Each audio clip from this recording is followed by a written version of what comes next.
Assalamualaikum warahmatullahi wabarakatuh. Kami dari kelompok 4 akan mempresentasikan tentang informasi teknologi for business yang beranggotakan yang pertama Kemal Hilmi Zaki, yang kedua saya sendiri Habibur Rahman Al-Gozi, yang ketiga Jeffrey Rahman Hakim, dan keempat Mizan Atala Gibran.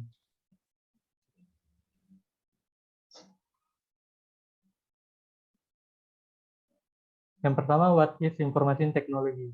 Teknologi informasi didefinisikan sebagai kemampuan yang ditawarkan untuk organisasi oleh komputer, aplikasi perangkat lunak, dan telekomunikasi untuk memberikan data, informasi, dan pengetahuan kepada individu dan proses.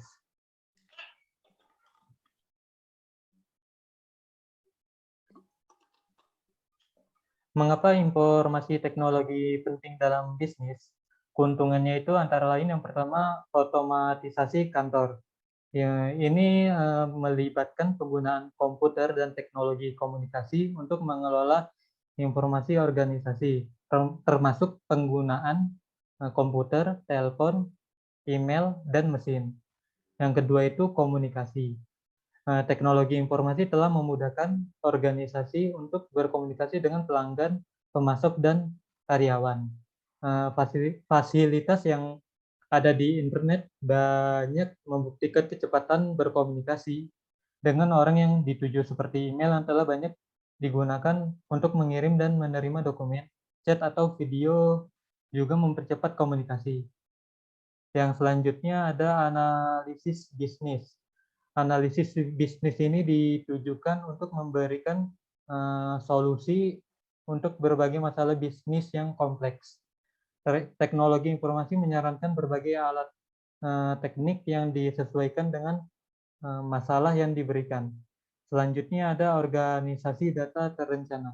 Sistem informasi telah memudahkan untuk menyusun dan mengatur data di satu tempat agar tersedia untuk berbagai pengguna sesuai kebutuhan mereka. Selanjutnya itu ada mengurangi biaya produksi. Dengan berkembangnya teknologi informasi yang setiap hari menunjukkan perubahan atau kemajuan, maka akan membuat perusahaan dapat melakukan pengawasan atau mengontrol biaya-biaya yang dikeluarkan setiap hari. Hal tersebut dapat membantu perusahaan dalam pengambilan keputusan untuk mengambil biaya-biaya yang harus dikeluarkan untuk produk, sehingga perusahaan akan mendapatkan keuntungan yang besar.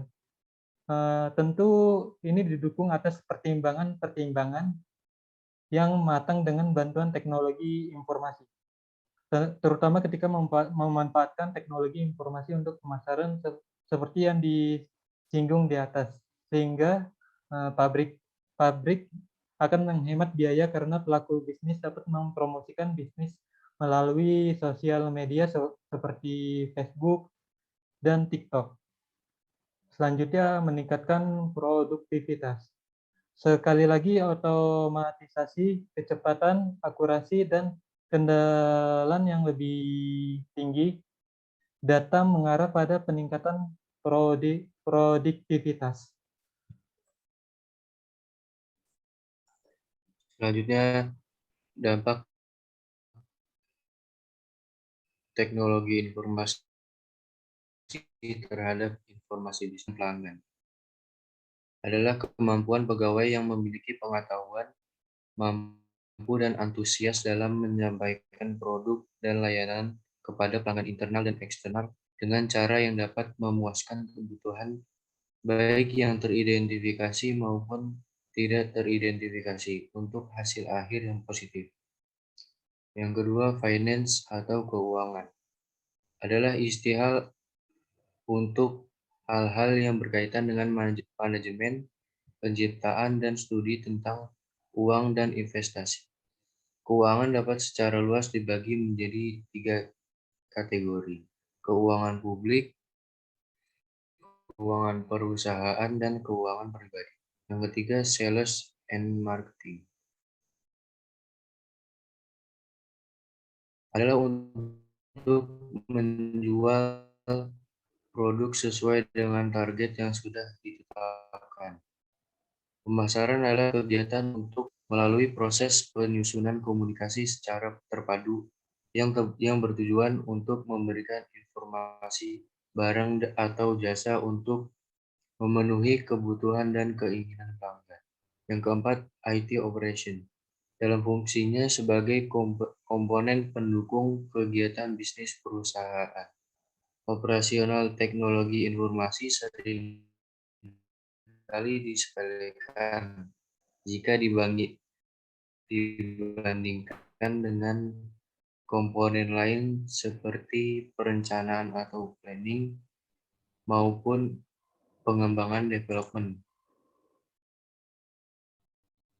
Hal ini benar adanya apabila dilihat dari sisi finansial bahwa biaya yang diperlukan untuk perencanaan dan pengembangan merupakan biaya terbesar dari keseluruhan penyelenggaraan fungsi teknologi informasi.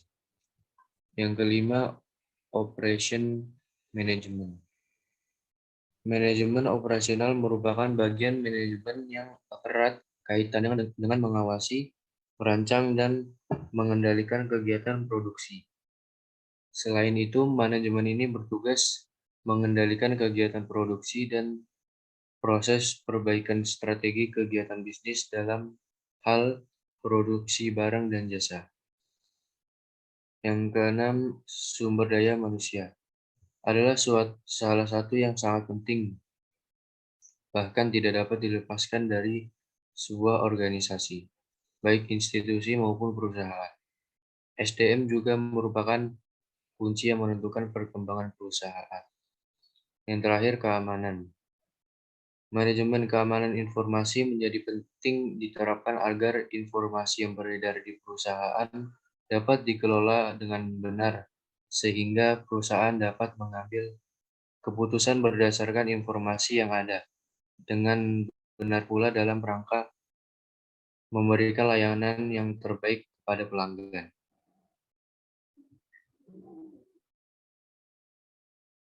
Next.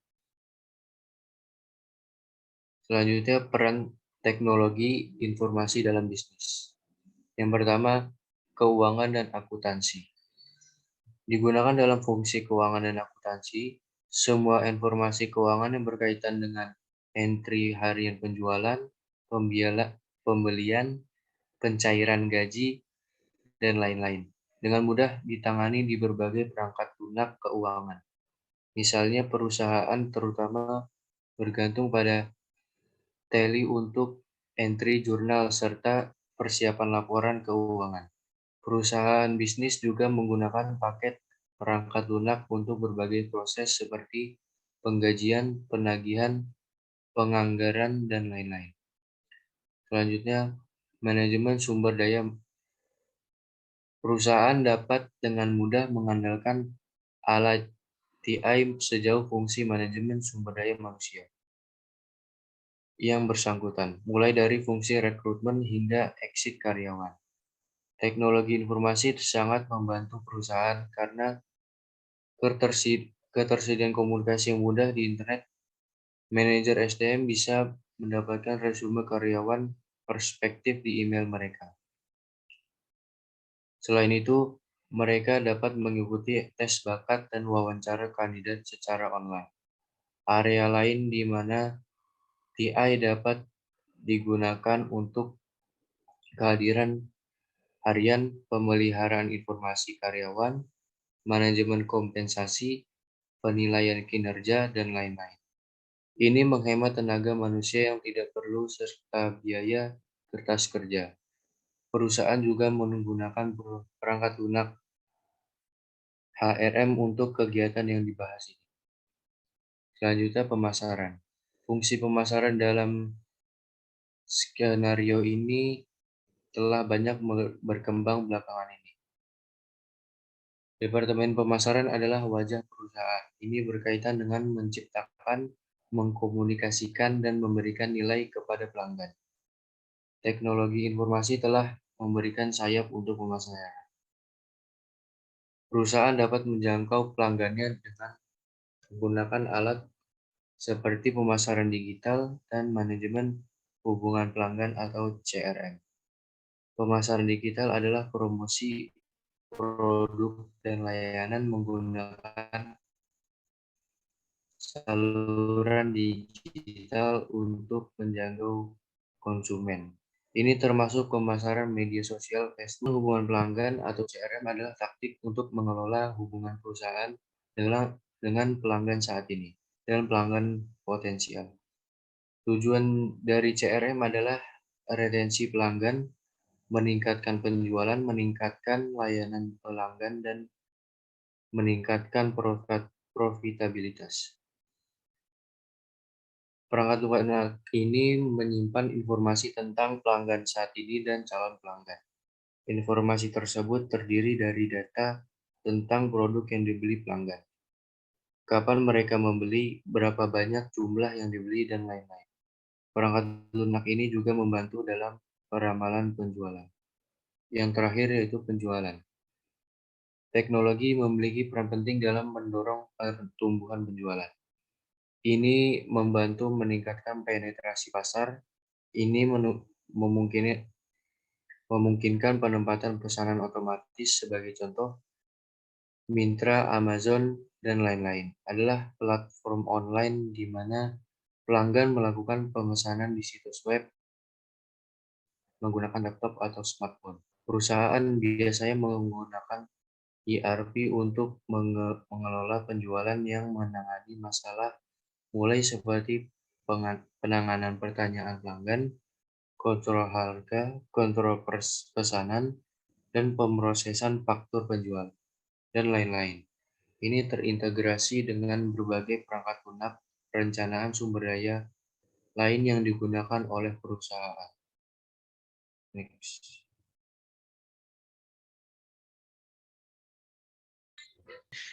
E-bisnis dan e-commerce. Istilah e-bisnis dan e-commerce sering digunakan secara bergantian akhir-akhir ini, tapi mereka berbeda. Istilah umum di dalamnya yang berarti elektronik. E-bisnis artinya penggunaan internet, extranet, web, dan intranet untuk menjalankan bisnis perdagangan elektronik. E-commerce adalah pemasaran, pembelian, atau penjualan produk atau jasa melalui internet dan melibatkan seluruh ruang lingkup penjualan produk dan layanan online. Dalam penggunaan sehari-hari, e-bisnis tidak hanya menyangkut perdagangan elektronik atau e-commerce saja. Dalam hal ini, e-commerce lebih merupakan subbagian dari e-bisnis, sementara e-bisnis meliputi segala macam fungsi dan kegiatan bisnis dalam menggunakan data elektronik, termasuk pemasaran internet. Sebagai bagian dari e-bisnis, e-commerce lebih berfokus pada kegiatan manajemen, kegiatan transaksi lewat www atau internet. Dengan menggunakan sistem manajemen pengetahuan, e-commerce mempunyai goal untuk menambah revenue dari perusahaan.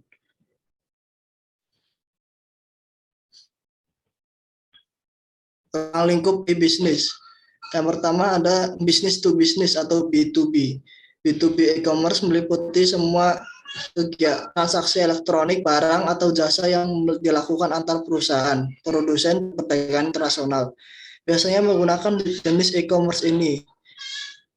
Umumnya e-commerce dan jenis ini dilakukan dengan menggunakan EDI, Electronic Data Interchange, dan email dalam proses pembelian barang dan jasa dan permintaan proposal bisnis. EDI adalah proses transfer data yang terstruktur dalam format standar yang disetujui dari suatu sistem komputer ke sistem komputer lainnya dalam bentuk elektronik.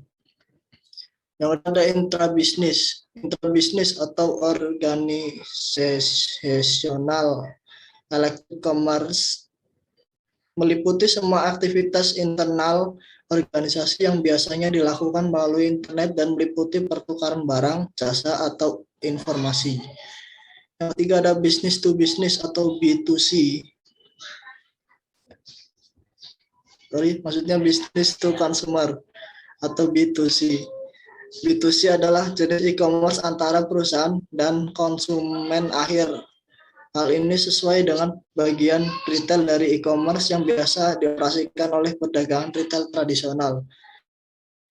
Jenis ini bisa lebih mudah dan dinamis, namun juga lebih menyebar secara tak merata atau bahkan tidak bisa berhenti. Jenis e-commerce ini berkembang dengan sangat cepat karena adanya dukungan munculnya website serta banyaknya toko virtual bahkan mall di internet yang menjual beragam kebutuhan masyarakat. Yang keempat ada customer to business. Customer to business atau C2B adalah jenis e-commerce dengan pembalikan utuh dari transaksi pertukaran atau jual beli barang secara tradisional. Jenis e-commerce ini sangat umum dalam proyek dan dasar multi sumber daya. Sekelompok besar individu menyediakan jasa layanan atau produk mereka bagi perusahaan yang mencari jasa atau produk tersebut. Contohnya adalah sebuah website di mana desainer website menyediakan berupa pilihan logo yang nantinya hanya akan dipilih oleh satu yang dianggap paling efektif. Scope of e-business atau lingkup e-business yaitu ada perbankan,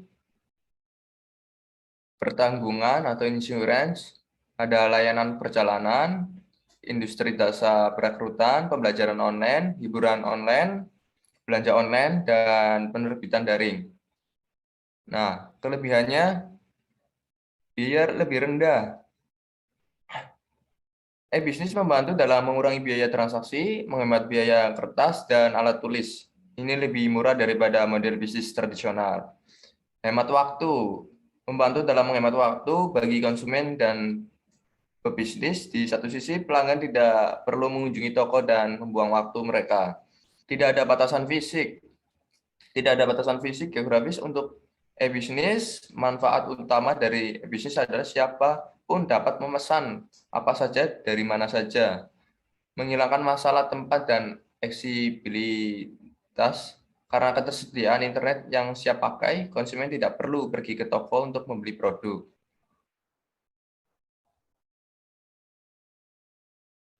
Hambatan masuk yang lebih rendah. Internet tidak membedakan antara perusahaan kecil dan perusahaan besar. Jadi siapapun bisa masuk dan bisa membeli apapun. Bertindak sebagai media iklan berbiaya rendah. Salah satu mode iklan biaya minimum produk dan layanan dapat ditampilkan di portal web perusahaan bersama dengan situs web lainnya, seperti Facebook, Instagram, dan lain-lain. Nah, kerugiannya yaitu kurang sentuhan pribadi atau sentuhan fisik, bahwa hal itu menghilangkan sentuhan manusia. Beberapa orang lebih suka berbicara dengan penjual langsung. Nah, di sini kekurangannya tidak berbicara dengan penjualan langsung. Masalah keamanan. Konsumen yang bertransaksi online harus membagikan berbagai detail yang meliputi nama, nomor telepon, alamat, dan detail bank. Jadi pembeli harus memberikan data-data pribadinya untuk bisa membeli produk tersebut. Konektivitas internet yaitu yang menjadi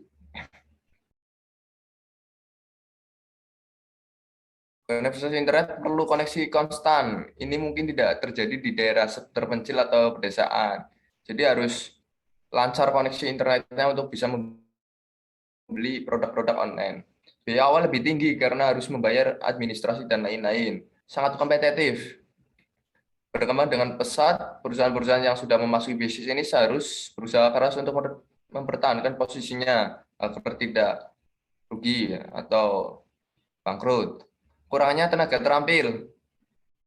Perusahaan bisnis menghadapi kekurangan tenaga terampil yang harus memperbarui fasilitas internet dan memperbarui halaman web agar customer suka berbelanja di website dengan kenyamanan mata yang ditampilkan atau tampilan yang nyaman. Lanjut. Kesimpulannya,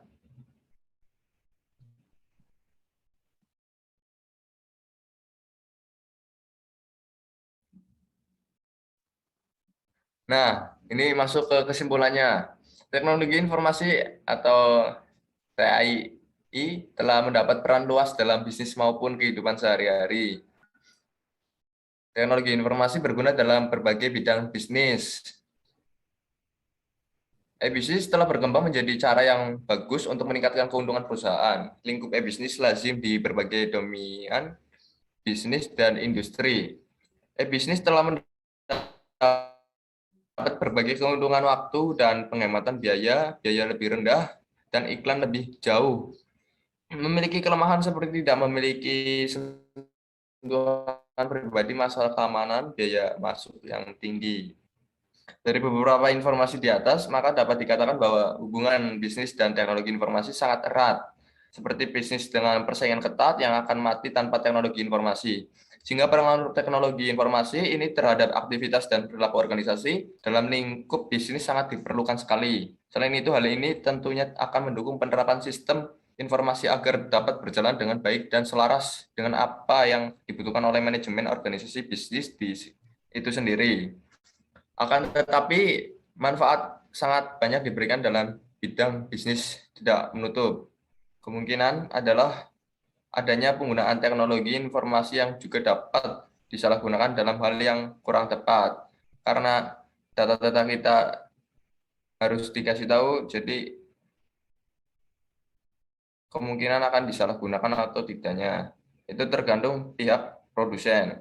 Oleh karena itu, sebaiknya para pelaku bisnis menggunakan teknologi informasi dengan tepat, bijak, dan sesuai dengan kebutuhan bisnisnya.